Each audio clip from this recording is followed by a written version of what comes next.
Bonjour et bienvenue dans cette nouvelle vidéo. Nous y verrons comment automatiser la création d'un fichier distinct pour chaque filtre appliqué à un tableau. Nous avons ici une feuille nommée grille, dans laquelle se trouve une table avec la liste des salariés, de leurs responsables et de leur salaire.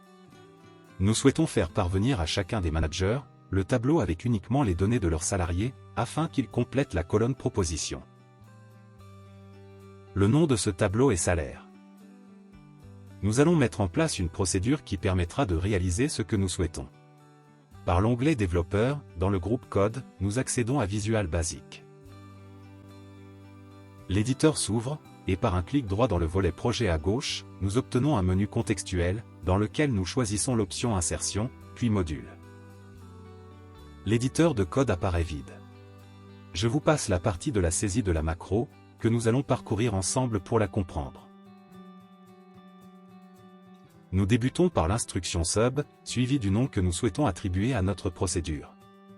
Dans notre cas, nous optons pour un fichier par filtre, que nous complétons par des parenthèses vides, aucun argument n'étant nécessaire. Ensuite nous déclarons différentes variables de différents types. Ma feuille sera de type feuille, mon tableau de type list object, colonne de type entier numérique, plage filtrée de type range. Nouveau classeur de type classeur, mon chemin de type chaîne de caractères et liste unique de type variant. Nous continuons avec l'affectation de valeurs ou d'objets à nos variables. La première instruction set nous permet d'affecter à la variable ma feuille, la feuille nommée grille de ce classeur. La seconde affectera le tableau nommé salaire de cette feuille, à la variable mon tableau. L'élément colonne contiendra le numéro de la colonne sur laquelle nous appliquerons le filtre. Pour nous, cela sera 4, les noms des responsables se trouvant dans cette colonne. Ensuite dans mon chemin, nous aurons une chaîne qui définit le chemin complet vers le répertoire de destination des fichiers générés. Si nous voulons qu'il soit créé dans le même dossier que notre classeur source, nous pouvons utiliser cette alternative, avec la propriété ThisWorkbookPath, que vous voyez en commentaire. Ensuite pour obtenir dans notre variable liste unique, la liste des valeurs sans doublon de notre colonne responsable, nous utiliserons la propriété WorksheetFunction de l'objet application. Celle-ci permettant d'utiliser une fonction disponible dans une feuille Excel. Pour notre besoin, c'est la fonction unique que nous appelons. Dans son argument entre parenthèses, nous avons notre variable mon tableau. La propriété liste column, avec en argument notre variable colonne, nous permet de définir la colonne 4 de celui-ci. Ensuite data body range renvoie uniquement les valeurs de la colonne, sans les titres, ni les totaux s'il y en a.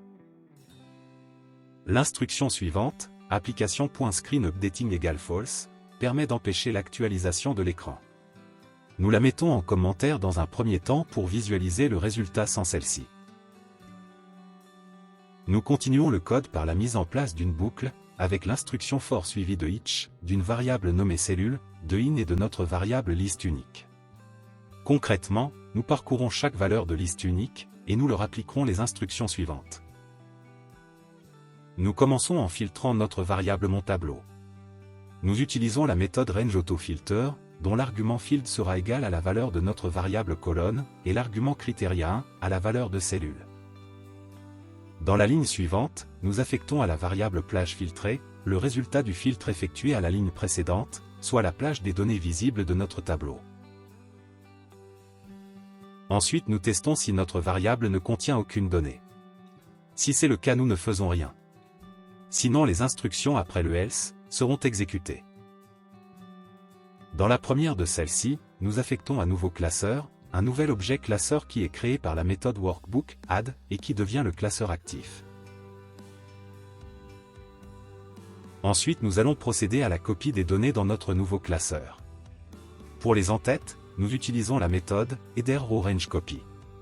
Son argument destination sera défini dans la feuille 1, en cellule A1 de l'instance du classeur, stocké dans la variable nouveau classeur. Nous procédons de même pour la copie du contenu de la variable plage filtrée. Sa destination étant fixée en cellule A2. Puis avec la propriété name, nous définissons le nom de la feuille 1, avec le contenu de la variable cellule. Il nous reste à enregistrer ce nouveau classeur. Pour faire cela, nous utilisons la méthode saveAs sur notre variable. Le nom du fichier sera défini par la concaténation de la chaîne stockée dans la variable monChemin, avec le nom du responsable contenu dans la variable cellule, la date et heure du jour formatée, puis la chaîne de caractères .xlsx. Nous avons ajouté l'heure avec les secondes, afin de ne pas avoir à gérer l'existence d'un fichier du même nom. Puis avec la méthode close nous fermons l'instance du classeur. Le paramètre false qui suit, indique de ne pas sauvegarder les modifications.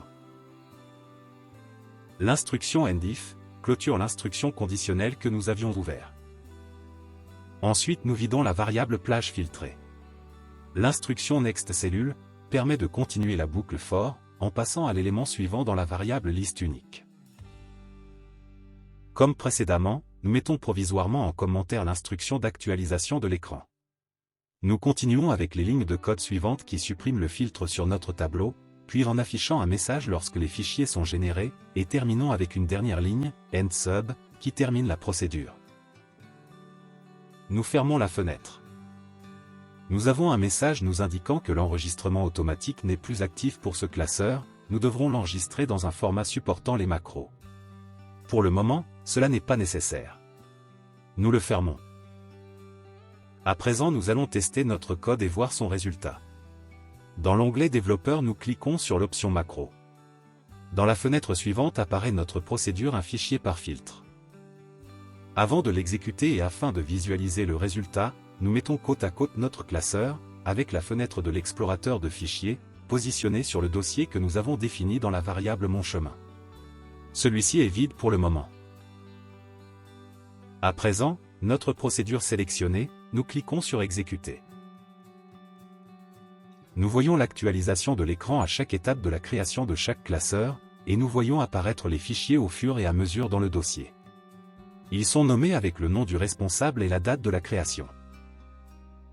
Nous en ouvrons un, et pouvons vérifier que la feuille est correctement identifiée avec le nom du responsable, et que les données du tableau sont bien celles le concernant.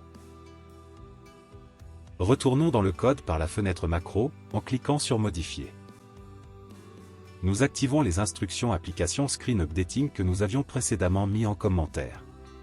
La première définie sur False, désactive l'actualisation de l'écran, et la deuxième en fin de code, les réactive avec True. Réexécutons notre macro. L'écran ne clignote plus et nos fichiers sont générés. Le message apparaît lorsque tout est terminé. Nous testons en ouvrant un nouveau fichier. Son contenu est conforme à ce que nous attendions. Nous pouvons simplifier l'accès à la procédure. Dans l'onglet Développeur, nous cliquons sur Insérer, et dans la partie Contrôle de formulaire, nous prenons le bouton. Nous le dessinons à l'endroit souhaité sur notre feuille, et la fenêtre macro s'ouvre. Nous y choisissons celle que nous venons d'écrire et validons. Nous modifions rapidement son libellé. À présent un clic sur celui-ci, lancera notre procédure, et nos fichiers seront générés. Nous le vérifions en retournant dans l'explorateur. Nous voilà à la fin de cette vidéo. Cette procédure nous permet de générer un fichier par filtre sur un tableau. Cela permettra un gain de temps, lorsque les valeurs servant de critères pour le filtre seront nombreuses. Elle peut être améliorée et devra être adaptée selon les besoins spécifiques de chacun. Vous en trouverez le code en description. Merci pour votre attention. À bientôt.